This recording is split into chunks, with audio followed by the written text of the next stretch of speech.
Samantala, high-tech farming naman nakikitang paraan ni Pangulong Marcos para mahikayat ng mga kabataan na magsaka. Brigada Maricar Sargan, ibrigada mo! Live report.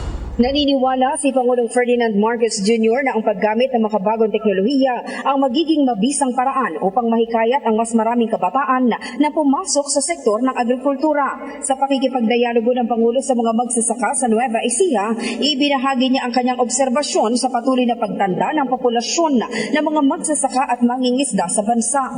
Kaugnay nito, layunin anya ng kanyang administrasyon na pababain ang average age ng mga nasa sektor sa pamamagitan ng modernisasyon at paggamit ng mga high-tech farming system. Aminado ang Pangulo na marami sa mga kabataan ang umiiwan sa agrikultura dahil sa hirap ng buhay sa bukid at ang paghahangad ng mas komportableng trabaho sa mga opisina.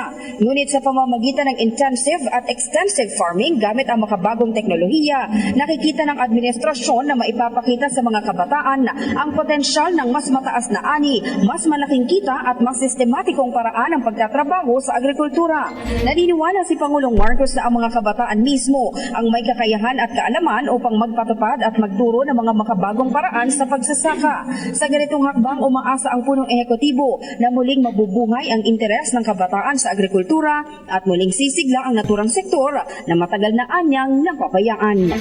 In the heart of changing lives, ako sa Brigada Maricar Sargan ng 105.1 Brigada News FM Manila, The Music and News Authority. Brigada Balita Nation. Ang bahaging ito ay hatid sa atin ng PowerCell Soya Coffee. Masarap araw-arawin.